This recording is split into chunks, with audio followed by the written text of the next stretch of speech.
Ito kasi guys, all around shades. Pwede siyang pang target shooting, mountain climbing, bike, pang motor, pwede rin siya. Ngayon guys, iti-test naman natin totoo ba talagang polarized yung polarized nila. Kung ito yung tester ng polarized, ito yung tester guys nung blue light.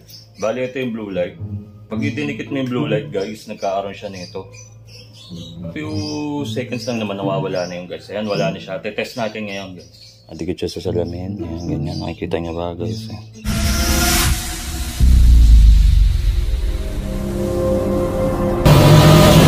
Magandang araw po sa inyo at welcome back po sa aking channel. Ngayong araw po ito ay ga-unbox tayo and then magte-test tayo kung totoo ba legit na anti-blue light polarized all around shades na US brand shades na ipapamigay natin. Bali umpisahan natin dito guys sa Daisy X.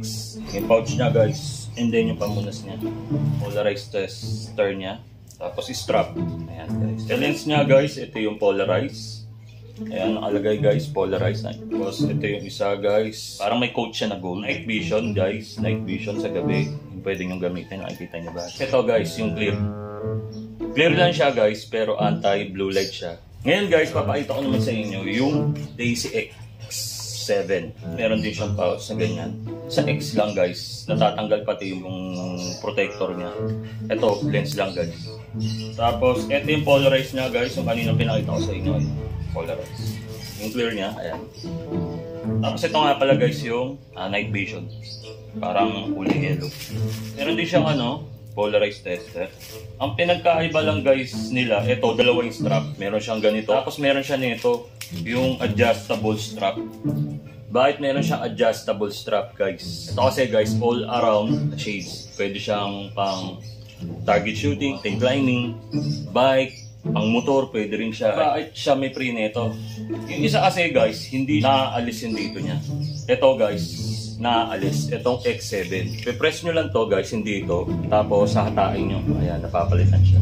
Tapos kung gusto nyo itong gamitin, yung strap, ayun, kaabit nyo lang guys. Ganun lang simple. Papasok nyo. Ayun na, okay. Diba? Makikita nyo ba? Ngayon guys, iti-test naman natin totoo ba talagang polarized yung polarized nila. Bali ito guys yung pan-testing ng pan-polarized. Unahin natin si Daisy X. Ito yung polarized niya guys. Check natin, ito yung polarized tester. Yun.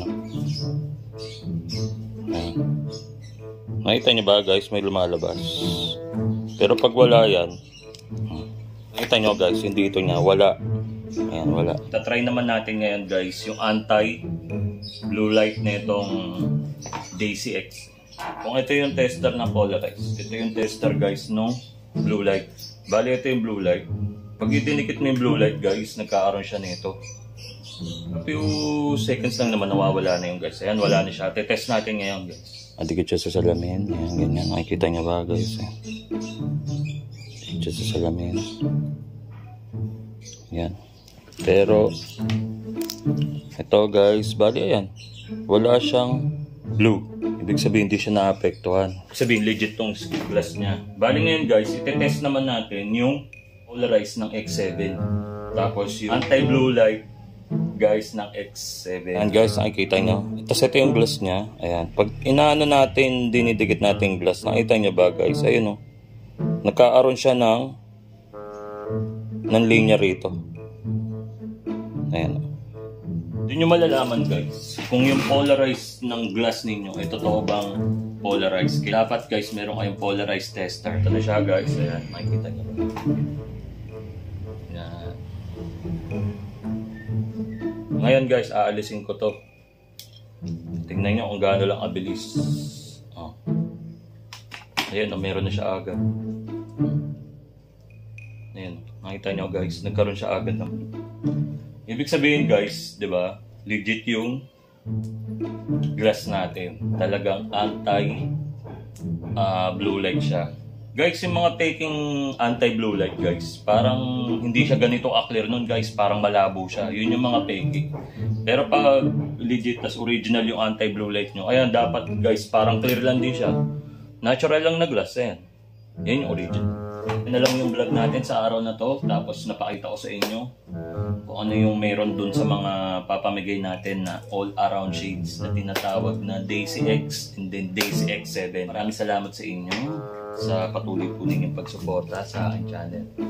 Bali, ayan, dyan na lang. Wala na. Finish na.